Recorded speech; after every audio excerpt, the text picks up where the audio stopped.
ਦੋਸਤੋ ਸਤਿ ਸ਼੍ਰੀ ਅਕਾਲ। ਮੈਂ Sujinder Singh hop immigration service ਤੋਂ ਅੱਜ ਅਸੀਂ ਤੁਹਾਡੇ ਲਈ ਛੋਟੀ ਜਿਹੀ ਇਨਫੋਰਮੇਸ਼ਨ ਵੀਡੀਓ ਲੈ ਕੇ ਹਾਜ਼ਰ ਹਾਂ। ACT ਜਿਹੜਾ ਕੈਂਬਰਾ ਹੈ ਇਹਦਾ ਨਵਾਂ 20 ਅਗਸਤ ਨੂੰ ਕ੍ਰਾਈਟੇਰੀਆ ਉਹਨਾਂ ਨੇ ਇਸ਼ੂ ਕੀਤਾ ਹੈਗਾ। ਬੇਸਿਕਲੀ ਕ੍ਰਾਈਟੇਰੀਆ ਜਿਹੜਾ ਮੋਟੇ ਤੌਰ ਤੇ ਪਹਿਲੇ ਵਾਲਾ ਹੀ ਹੈ, ਛੋਟੇ ਮੋਟੇ ਚੇਂਜਸ ਦੇ ਨਾਲ, ਬਟ ਇਹਨਾਂ ਨੇ ਇੱਕ ਕ੍ਰਿਟੀਕਲ ਲਿਸਟ ਜਿਹੜੀ ਆ ਉਹ ਪਬਲਿਸ਼ ਕੀਤੀ ਹੈ। ਉਹਦੇ ਵਿੱਚ ਇਹਨਾਂ ਨੇ ਇਹ ਵੀ ਕਿਹਾ ਕਿ ਕੋਈ ਵੀ ਜਿਹੜੀ ਆਕੂਪੇਸ਼ਨ ਆ ਉਹਨਾਂ ਨੂੰ ਇਹ ਹਰ ਮੰਥ ਕਿੰਨੀਆਂ ਪਲੇਸਿਸ ਜਿਹੜੀਆਂ ਨੇ ਉਹ ਇਹ ਦਿਆ ਕਰਨਗੇ, ਨੋਮੀਨੇਟ ਕਰਿਆ ਕਰਨਗੇ ਕਿੰਨੇ ਜਿਹੜੇ ਲੋਕੀ ਨੇ। ਤੇ ਜਿਹੜੀ ਨਵੀਂ ਲਿਸਟ ਆ ਇਹਦੇ ਵਿੱਚ ਮਾਰਕੀਟਿੰਗ ਮੈਨੇਜਰਸ ਹੈਗੇ ਨੇ, IT ਦੇ ਕਾਫੀ ਆਕੂਪੇਸ਼ਨਸ ਹੈਗੇ ਨੇ, ਅਕਾਊਂਟੈਂਟ ਹੈ, ਮੈਨੇਜਮੈਂਟ ਅਕਾਊਂਟੈਂਟ ਹੈ, ਸੋ ਟ੍ਰੇਡਸ ਇਹਦੇ ਵਿੱਚ ਨਹੀਂ ਦਿਸਦੀਆਂ, ਨਰਸਿਸ ਹੈ, ਇੰਜੀਨੀਅਰਸ ਨੇ, ਵੈਬ ਡਿਜ਼ਾਈਨਰ ਹੈ, ICT business analyst, all these ਕਾਫੀ ਇਸ ਵਾਰੀ ਇਹਨਾਂ ਨੇ IT ਦੀਆਂ ਆਕੂਪੇਸ਼ਨਸ ਨੂੰ ਟੱਚ ਕੀਤਾ ਹੈਗਾ। ਵੈਲਫੇਅਰ ਵਰਕਰ ਹੈ, ਪਰ ਟ੍ਰੇਡਸ ਇਹਦੇ ਵਿੱਚ ਕੋਈ ਨਹੀਂ ਹੈ।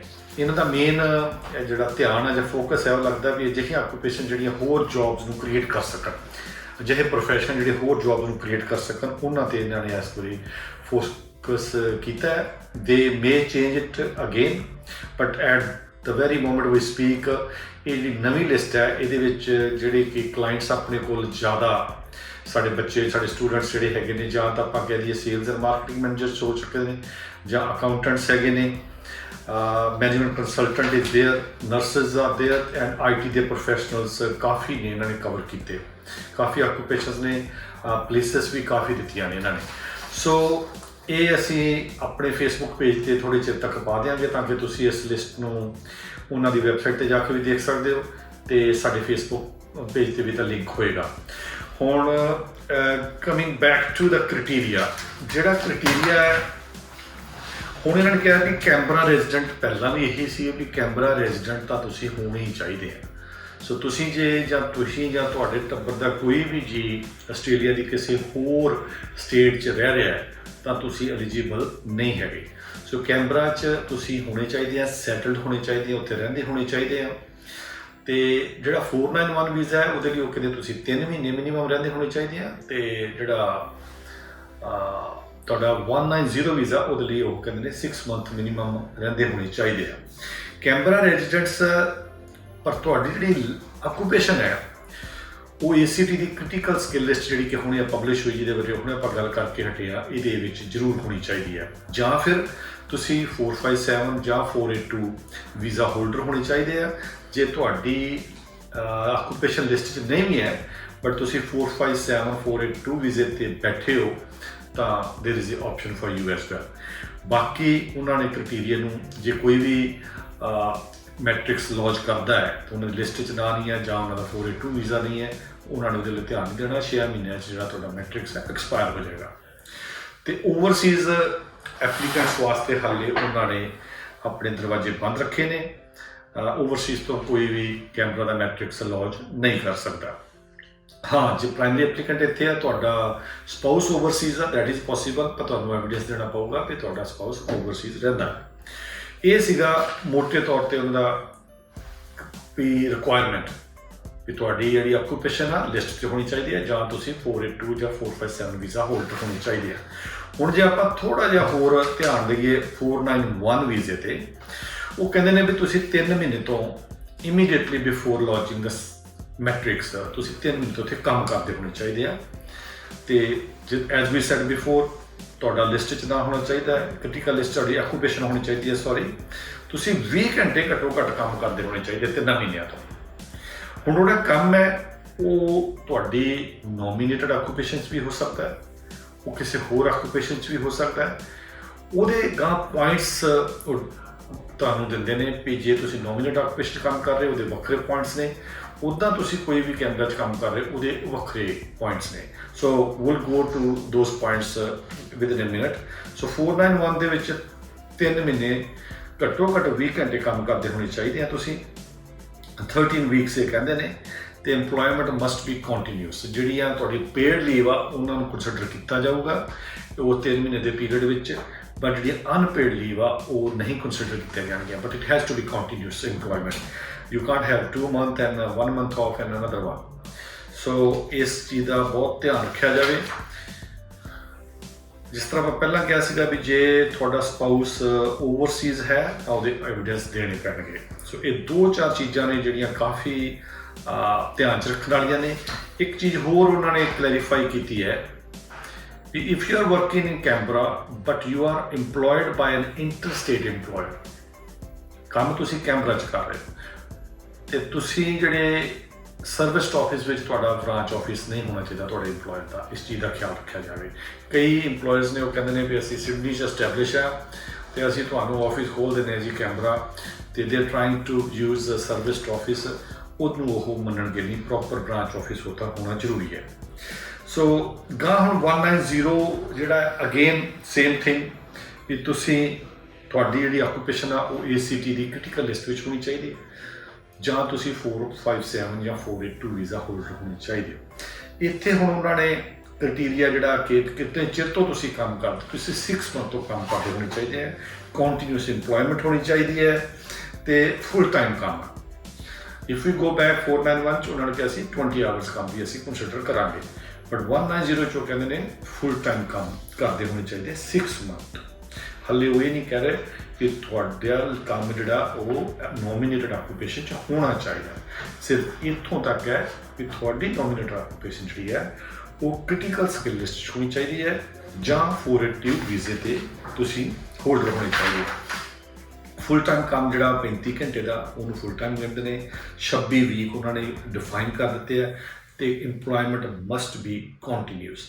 ਹੁਣ ਇਹਦੇ 'ਚ ਇੱਕ ਹੋਰ ਚੀਜ਼ ਐਡ ਕਰਦੇ ਹਾਂ ਵੀ ਤੁਸੀਂ ਸੈਲਫ ਇੰਪਲੋਇਡ ਵੀ ਹੋ ਸਕਦੇ ਹੋ। ਸੈਲਫ ਇੰਪਲੋਇਡ ਹੋ ਤਾਂ ਤੁਹਾਡਾ ਜਿਹੜਾ ABN ਆ ਉਹ ACT 'ਚ ਰਜਿਸਟਰਡ ਹੋਣਾ ਚਾਹੀਦਾ ਬਿਜ਼ਨਸ ਐਕਟੀਵਿਟੀ ਸਟੇਟਮੈਂਟ ਵਾਸਤੇ ਫॉर 1 ਈਅਰ ਫॉर 12 ਮੰਥ। ਸੋ ਜੇ ਤੁਸੀਂ ਅੱਜ ਜਾਂਦੇ ਹੋ ਜਾ ਕੇ ਸੈਲਫ ਇੰਪਲੋਇਡ ਹੋ ਜਾਂਦੇ ਹੋ 3 ਮਹੀਨਿਆਂ ਬਾਅਦ you are trying to launch application, ਤੁਹਾਨੂੰ ਪ੍ਰੋਬਲਮ ਆਏਗੀ, ਤੁਹਾਡੀ ਐਲੀਜੀਬਿਲਿਟੀ ਨਹੀਂ ਬਣਦੀ। ਸੋ ਸੈਲਫ ਇੰਪਲੋਇਡ ਵਿੱਚ ਵੀ ਜੇ ਤੁਸੀਂ 491 ਵੀਜ਼ੇ ਦੀ ਗੱਲ ਕਰ ਰਹੇ ਹੋ ਤਾਂ ਤੁਸੀਂ 20 ਘੰਟੇ ਐਸਟੈਬਲਿਸ਼ ਕਰੋ, $500 ਵੀਕਲੀ ਉਹਨਾਂ ਨੇ ਡਿਫਾਈਨ ਕੀਤਾ। ਤੇ ਜੇ ਤੁਸੀਂ full time self employed show ਕਰਨਾ ਚਾਹੁੰਦੇ ਹੋ ਫॉर 190 ਵੀਜ਼ਾ ਤਾਂ ਤੁਹਾਡਾ $1000 ਉਹਨਾਂ ਨੇ ਪਰ ਵੀਕ ਗ੍ਰੋਸ ਕਿਹਾ ਵੀ ਤੁਹਾਡੀ ਇਨਕਮ ਹੋਣੀ ਚਾਹੀਦੀ ਹੈ ਸੈਲਫ ਇੰਪਲੋਇਡ 'ਚ। ਸੋ ਇਹ ਸੀਗੀਆਂ ਬੇਸਿਕ ਕ੍ਰਾਈਟੇਰੀਆ। ਇਹਦੇ ਵਿੱਚ ਹੋਰ ਵੀ ਕ੍ਰਾਈਟੇਰੀਆ ਹੈਗਾ ਬਟ ਮੈਂ ਮੋਟੇ ਤੌਰ 'ਤੇ ਚੀਜ਼ਾਂ ਨੂੰ ਟੱਚ ਕੀਤਾ ਹੈਗਾ। ਹੁਣ ਜੇ ਅਸੀਂ ਕਹੀਏ ਮੈਟ੍ਰਿਕਸ ਦੇ ਪੁਆਇੰਟਸ ਦਾ, ਮੈਟ੍ਰਿਕਸ ਦੇ ਪੁਆਇੰਟ ਅਸੀਂ ਪਹਿਲਾਂ ਵੀ 1-2 ਵੀਡੀਓ ਦੇ ਵਿੱਚ ਡਿਸਕਸ ਕਰ ਚੁੱਕੇ ਹਾਂ ਤੇ ਸਟੂਡੈਂਟਸ ਆਨਲਾਈਨ ਜਾ ਕੇ ਕੈਨਬਰਾ ਦੀ ਜਿਹੜੀ ਵੈਬਸਾਈਟ ਆ ਉੱਥੇ ਮੈਟ੍ਰਿਕਸ ਨੂੰ ਸਟੱਡੀ ਕਰਨ ਦੀ ਕੋਸ਼ਿਸ਼ ਕਰ ਸਕਦੇ ਨੇ। ਕੁਝ ਚੀਜ਼ਾਂ ਨੂੰ ਅਸੀਂ ਇੱਥੇ ਹਾਈਲਾਈਟ ਕਰ ਦਿਆਂਗੇ ਜਿਹੜੀਆਂ ਕਿ ਸਾਨੂੰ ਪਿੱਛੇ ਜੇ ਜਿੰਨੇ ਵੀ ਸਟੂਡੈਂਟਸ ਆਏ ਜਿਹੜੇ ਉਹ ਕੁਐਸਚਨਿੰਗ ਕਰਦੇ ਨੇ ਉਹ ਤੋਂ ਵਿੱਚੋਂ ਨਿਕਲੀਆਂ ਨੇ ਵੀ ਕਿਹੜੀਆਂ ਚੀਜ਼ਾਂ 'ਤੇ ਇਹ ਕੁਐਸਚਨਸ ਜ਼ਿਆਦਾ ਉਹਨਾਂ ਦੇ ਦਿਮਾਗ ਵਿੱਚ ਨੇ ਜਿੱਥੇ ਕਲੈਰਿਟੀ ਚਾਹੀਦੀ ਹੈ। ਕੁਛ ਚੀਜ਼ਾਂ ਤਾਂ ਸੈਲਫ ਐਕਸਪਲੇਨੇਟਰੀ ਨੇ ਵੀ ਉਹ ਕਹਿੰਦੇ ਡਿਗਰੀ ਹੈ ਤੇ ਇੰਨੇ ਪੁਆਇੰਟ ਆ, ਮਾਸਟਰ ਹੈ ਤੇ ਇੰਨੇ ਪੁਆਇੰਟ ਆ, ਸੋ ਦੋਜ਼ ਆਰ ਸੈਲਫ ਐਕਸਪਲੇਨੇਟਰੀ। ਪਰ ਕੁਛ ਚੀਜ਼ਾਂ 'ਤੇ ਆਪਾਂ ਧਿਆਨ ਦਿਆਂਗੇ। ਇੱਕ ਤਾਂ ਹੈਗਾ ਜੀ length of current ACT residence.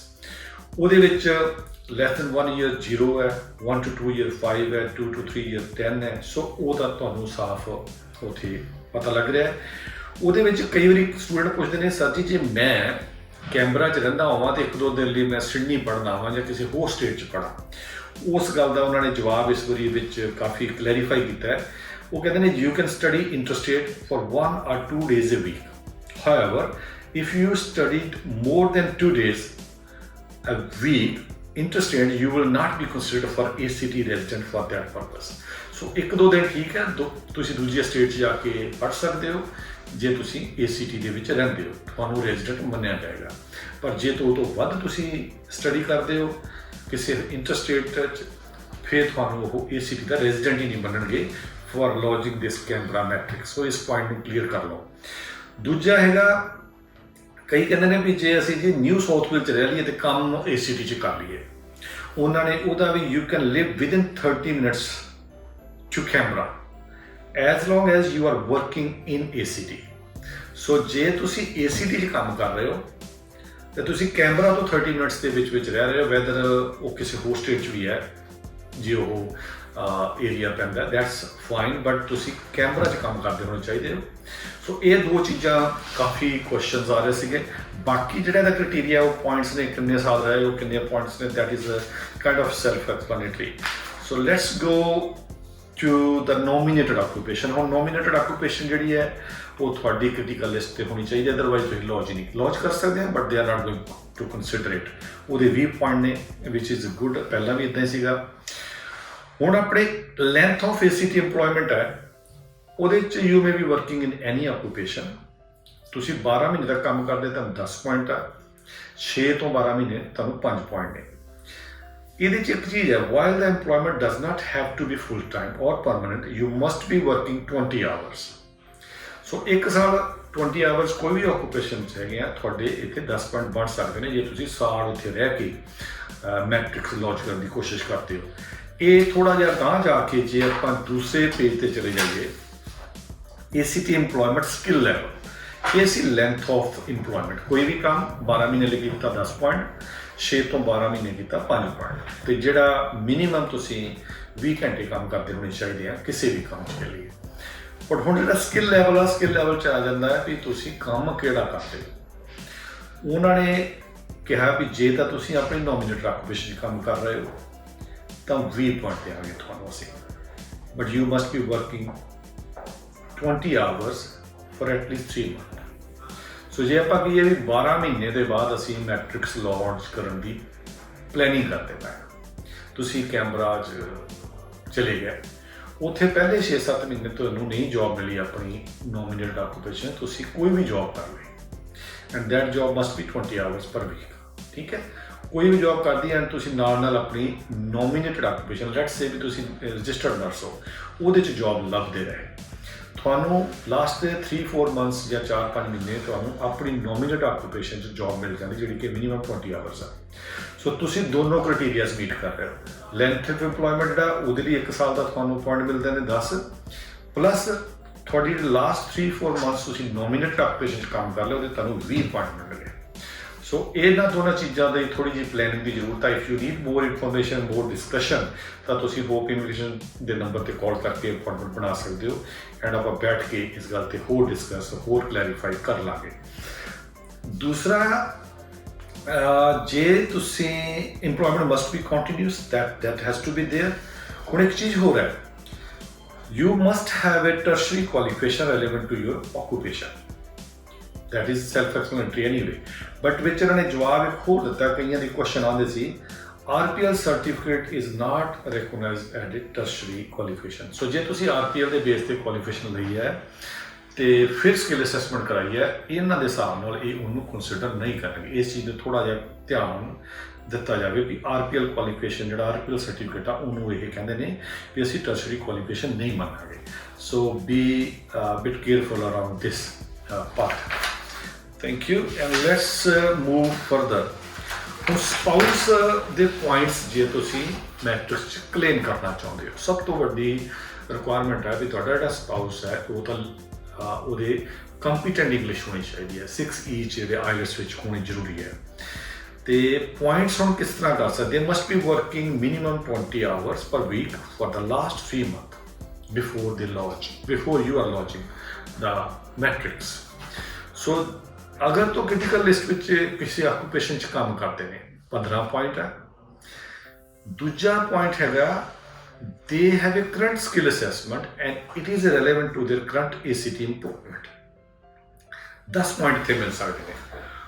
ਹੁਣ ਫॉर ਐਗਜ਼ਾਮਪਲ ਉਹ ਡਿਸੇਬਿਲਿਟੀ ਸਪੋਰਟ ਆਫਿਸਰ ਕੰਮ ਕਰ ਰਹੇ ਨੇ, ਉਹ ਸਿਡਨੀ ਤੋਂ ਕੰਮ ਕਰਕੇ ਗਏ ਨੇ, ਇਹਦੇ ਵਿੱਚ ਸਾਲ ਦਾ ਉਹਨਾਂ ਕੋਲ ਐਕਸਪੀਰੀਅੰਸ ਹੈ 2 ਸਾਲ ਦਾ, ਉਹਦੇ 'ਚ ਉਹਨਾਂ ਕੋਲ ਸਕਿੱਲ ਅਸੈਸਮੈਂਟ ਹੈਗੀ ਹੈ, ਉਸੇ ਫੀਲਡ 'ਚ ਉੱਥੇ ਕੰਮ ਕਰਦੇ ਪਏ ਨੇ, 3 ਮਹੀਨੇ ਤੋਂ ਉੱਥੇ ਕੰਮ ਕਰ ਰਹੇ ਨੇ, ਉਹਨਾਂ ਕੋਲ ਸਕਿੱਲ ਅਸੈਸਮੈਂਟ ਵੀ. ਇਹਨਾਂ ਨੇ ਇਹ ਨਹੀਂ ਕਿਹਾ ਨਾਲ ਵੀ ਉਹ ਲਿਸਟ 'ਚ ਹੋਣਾ ਚਾਹੀਦਾ, ਇਹਨਾਂ ਨੇ ਕਿਹਾ ਹੈ ਵੀ ਤੁਹਾਡੇ ਕੋਲ ਕਰੰਟ ਸਕਿੱਲ ਅਸੈਸਮੈਂਟ ਹੋਣੀ ਚਾਹੀਦੀ ਹੈ ਜਿਹੜੇ ਫੀਲਡ ਤੁਸੀਂ ACT 'ਚ ਕੰਮ ਕਰਦੇ ਪਏ. ਤੇ ਆਮ ਗਿਵਿੰਗ ਐਗਜ਼ਾਮਪਲ ਵੀ ਬੰਦਾ ਇੱਥੇ ਏਜ ਕੇਅਰ ਜਾਂ ਡਿਸੇਬਿਲਿਟੀ 'ਚ ਕੰਮ ਕਰ ਰਿਹਾ, ਉਹਦੀ ਇੱਕ ਆਕੂਪੇਸ਼ਨ ਹੈ, ਡਿਸੇਬਿਲਿਟੀ ਸਪੋਰਟ ਆਫਿਸਰ ਵੀ ਹੁੰਦਾ ਹੈ, ਕਮਿਊਨਿਟੀ ਵਰਕਰ ਹੈ ਜਾਂ ਏਜ ਕੇਅਰ ਵਰਕਰ ਹੈ, ਡਿਸੇਬਿਲਿਟੀ ਵਰਕਰ ਹੈ. ਸੋ ਉਹਦੇ 'ਚ ਜੇ ਸਕਿੱਲ ਅਸੈਸਮੈਂਟ ਹੈਗੀ ਹੈ, ਕਿਉਂਕਿ ਤੁਸੀਂ ਹੋਰ ਸਟੇਟ 'ਚ ਕੰਮ ਕਰਕੇ ਸਰਟੀਫਿਕੇਟ ਲੈ ਕੇ ਉੱਥੇ ਪਹੁੰਚੇ ਹੋ, ਸਕਿੱਲ ਅਸੈਸਮੈਂਟ ਤੁਹਾਡੇ ਕੋਲ ਹੈ, ਤੁਹਾਨੂੰ 10 ਪੁਆਇੰਟ ਮਿਲ ਸਕਦੇ ਨੇ. ਇਹਦੇ ਅਰਾਊਂਡ ਤੁਸੀਂ ਥੋੜਾ ਜਿਹਾ ਹੋਰ ਪਲਾਨ ਕਰ ਸਕਦੇ ਹੋ। ਬਟ ਅਗਰ ਤੁਸੀਂ ਕੋਈ ਵੀ ਆਕੂਪੇਸ਼ਨ ਤੁਹਾਡਾ ਸਪਾਊਸ ਕੰਮ ਕਰ ਰਿਹਾ ਕੈਮਰਾ 'ਚ 3 ਮਹੀਨੇ, ਤੁਹਾਨੂੰ 5 ਪੁਆਇੰਟ ਤਾਂ ਮਿਲਣੇ ਆ।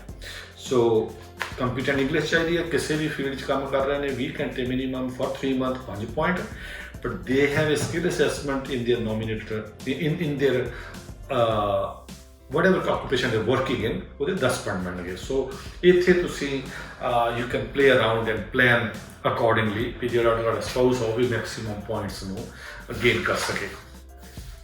ਇੱਕ ਹੈਗਾ ਵੀ ਲਾਸਟ ਵਿੱਚ ਜਿਹੜਾ point I would like to discuss, ਉਹ ਹੈਗਾ ਵੀ ਜਿਹੜੀ ਸਟੱਡੀ ਤੁਸੀਂ ਜੇ ਕੈਮਰਾ 'ਚ ACT 'ਚ ਕੀਤੀ ਹੈ ਉਹਦੇ ਪੁਆਇੰਟ ਹੈ। 1 ਸਾਲ ਦੀ ਸਟੱਡੀ ਕਰੋ 5 ਪੁਆਇੰਟ ਨੇ, 2 ਸਾਲ ਦੀ ਸਟੱਡੀ ਕਰੋ ਕੈਮਰਾ ਦੇ 10 ਪੁਆਇੰਟ ਨੇ। ਸੋ ਜਿਹੜੇ ਦੂਸਰੀਆਂ ਸਟੇਟਸ ਵਿੱਚੋਂ ਜਾ ਰਹੇ ਨੇ ਸਟੂਡੈਂਟਸ, ਉਹਨਾਂ ਕੋਲ ਇਹ ਕੈਪੇਬਿਲਿਟੀ ਹੈਗੀ ਹੈ ਕਿ ਉਹ 1 ਸਾਲ ਦੀ ਸਟੱਡੀ ਉੱਥੇ ਕਰ ਸਕਦੇ ਨੇ while they are doing other jobs, ਜਾਂ ਆਪਣੇ ਨੋਮੀਨੇਟ ਆਕੂਪੇਸ਼ਨ 'ਚ ਜੌਬ ਲੱਭਦੇ ਪਏ ਨੇ, ਜਾਂ ਹੋਰ ਆਪਣੇ ਕ੍ਰਾਈਟੇਰੀਆ ਨੂੰ ਮੀਟ ਕਰਨ ਦੀ ਕੋਸ਼ਿਸ਼ ਕਰ ਰਹੇ ਨੇ।